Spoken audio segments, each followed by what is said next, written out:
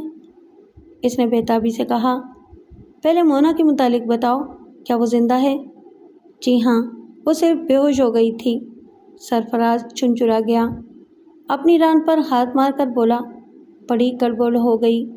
پھر اس نے شمائلہ کو دیکھ کر پوچھا، رضیہ کو شوق پہنچ گیا ہوگا، بیٹی سینے پر سے گری ہے، اسے صدمہ پہنچنا چاہیے۔ آپ نے تو یہی سوچا تھا نا کہ رضیہ باجی موت کے دہانے پر ہیں، اب تب میں دم نکلنے والا ہے، بیٹی کے حادثے کے متعلق سنیں گی تو ان کا دم نکل جائے گا۔ ہاں تو کیا ہوا؟ کچھ بولو تو صحیح۔ بندہ سوچتا کچھ ہے، خدا کرتا کچھ ہے۔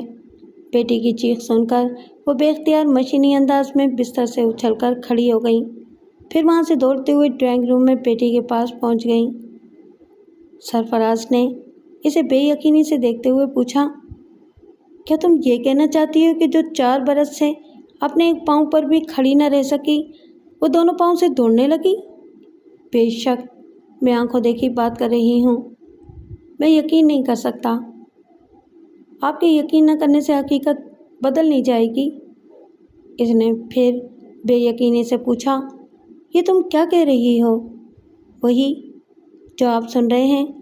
آپ میری بات کا جواب دیں، مجھے قانون کے شکنجے میں کیوں پھنسانا چاہتے ہیں؟ پولیس انسپکٹر کہہ رہا تھا کہ میں نے مونا کو سینے پر سے گرایا ہے۔ یقیناً انسپکٹر کسی ثبوت کے بغیر تم پر الزام عائد نہیں کر سکتا۔ ہاں، ثبوت آپ نے فراہم کیا ہے۔ آپ نے میری الماری سے موتیوں کا ہار نکال لیا، اس ہار کو توڑ کر سینے کی بلندی پر بکھیر دیا۔ بیچاری مونا وہاں سے اترنے لگی تو اس کے پاؤں کے نیچے موتی آئے اور وہ رپٹ گئی۔ اسے بلندی سے گرانے کے لیے موتیوں کا وہاں بکھیرنا ضروری تھا۔ کیوں ضروری تھا؟ آپ وہاں کیلے کے چھلکے پھینک سکتے تھے، آپ ناکام میں چھپ کر اسے دھکا دے سکتے تھے، لیکن وہ موتی میری ملکیت تھے، اس کی گواہی رضیہ باجی بھی دے سکتی ہیں، کیونکہ انہوں نے وہ ہار مجھے انعام کے طور پر دیا تھا۔ لہٰذا یہی ثابت ہو رہا ہے کہ موتیوں کو بکھیرنے والی میں ہوں۔ آپ نے میرے خلاف خوب جال بچھایا ہے۔ وہ ہنستے ہوئے بولا، تم خواہ ناراض ہو رہی ہو، یہ بتاؤ، جب تمہارے خلاف ثبوت مل چکا ہے تو انسپکٹر نے تمہیں کیسے چھوڑ دیا؟ میں نے بیان دیا ہے کہ وہ ہار پچھلی رات گم ہو گیا تھا، میں اسے تلاش کرتی رہ گئی، چوری کی رپورٹ درج نہ کرا سکی۔ انسپکٹر میری بات کا یقین نہیں کر سکتا تھا، لیکن باجی نے یقین کر لیا ہے، میں ان کی ہی ضمانت پر آزاد ہوں۔ رضیہ کی حالت تشویشناک ہے یا نہیں؟ بے شک تشویشناک ہے۔ بیٹی کے حادثے پر وہ جوش و جنون میں دوڑ گئیں، بعد میں گر پڑیں، اب وہ پہلے سے زیادہ کمزور ہیں، سانس اکھڑ اکھڑ کر آ رہی تھی، ڈاکٹر کی دوا سے کچھ آرام آ گیا ہے۔ وہ کچھ دیر سوچنے کے بعد بولا، مجھے یقین ہے کہ وہ صبح تک ختم ہو جائے گی، کل تک باجی کے خون کی رپورٹ مل جائے گی۔ مجھے ڈر لگ رہا ہے، اگر رپورٹ کے ذریعے بھید کھل جائے کہ انہیں آہستہ آہستہ زہر دیا گیا ہے تو میں کیا کروں؟ زہر تم نے دیا ہے، تم ہر رات دودھ کا گلاس لے جایا کرتی تھیں، خود اپنے ہاتھوں سے اسے پلایا کرتی تھیں۔ شمائلہ نے غصے سے پوچھا، کیا آپ مجھے دریا میں گرا کر ساحل پر کھڑے تماشا دیکھنا چاہتے ہیں؟ میں تمہارا دشمن نہیں ہوں، لیکن اپنا بھی دشمن نہیں ہوں۔ پہلے اپنے بچاؤ کی تدبیر کرتا ہوں، پھر دوسروں کے متعلق سوچتا ہوں۔ رضیہ کے سامنے خون کی رپورٹ آئے گی تو وہ بیان دے گی کہ گھر میں جو کھانا پکتا تھا اسے سب مل کر کھاتے تھے، صرف دودھ ایک ایسی چیز ہے جسے تم لا کر اسے پلایا کرتی تھی۔ میں بیان دے سکتی ہوں کہ یہ سب آپ کی سازش ہے، یہ صرف تمہارا بیان ہوگا، کوئی ثبوت نہیں ہوگا۔ صرف یہی نہیں، تم تو خود کو میری شریک حیات بھی ثابت نہیں کر سکتی۔ تمہارے پاس اس الماری میں نکاح نامے کی جو دوسری کاپی رکھی ہوئی تھی، اسے میں نے ضائع کر دیا ہے۔ وہ مسکرانے لگا، اس نے کہا، تم یہ بھی ثابت نہیں کر سکتی کہ میں شوہر کی حیثیت سے یہاں آیا کرتا تھا، میں رات کو آتا تھا اور منہ اندھیرے چلے جایا کرتا تھا، کسی نے مجھے یہاں آتے ہوئے نہیں دیکھا ہے۔ اس کی بات ختم ہوتے ہی کال بیل کی آواز سنائی دی۔ شمائلہ نے کرسی پر بیٹھتے ہوئے کہا، جائیے، دروازہ کھولیے، آپ کے باراتی آپ کو لینے آئے ہیں۔ اس نے تیور بدل کر پوچھا۔ کیسے براتی؟ تم کہنا کیا چاہتی ہو؟ ایک مجرم کے براتی پولیس والے ہی ہو سکتے ہیں، ذرا جا کر دروازہ تو کھولیے۔ ضرور کھولوں گا، اگر تم نے اپنی عقل کے مطابق کوئی چال چلی ہے تو منہ کی کھاؤ گی۔ وہ پاؤں پٹکتا ہوا اس کمرے سے نکل کر دوسرے کمرے میں آیا، پھر بیرونی دروازے کو کھول دیا۔ کھلے ہوئے دروازے پر انسپکٹر کے ساتھ رضیہ کھڑی ہوئی تھی۔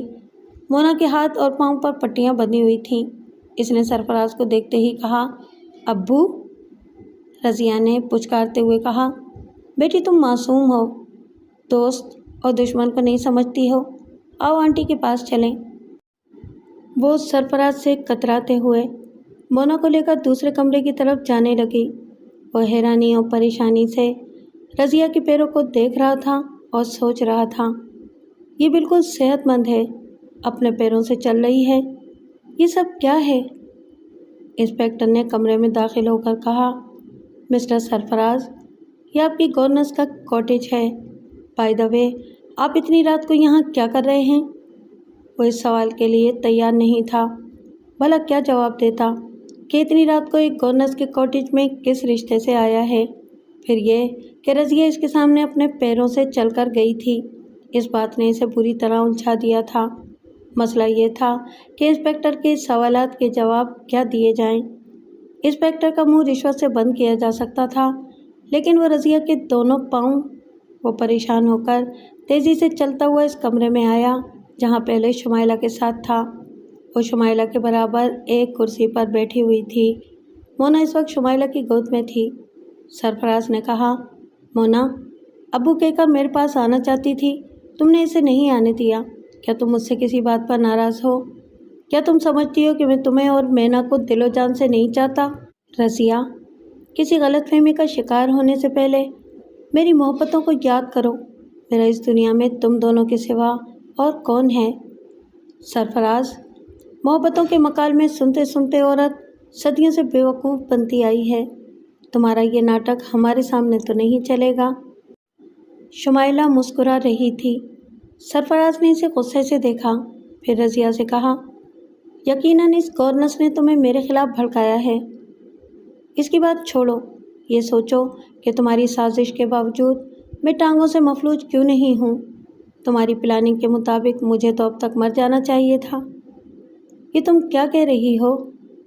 وہی جو اب تک تم کرتے آئے ہو۔ تمہاری اطلاع کے لیے عرض ہے کہ جب میرے خون کی رپورٹ آئے گی تو اس میں کچھ نہیں ہوگا، میں بالکل نارمل کہلاؤں گی۔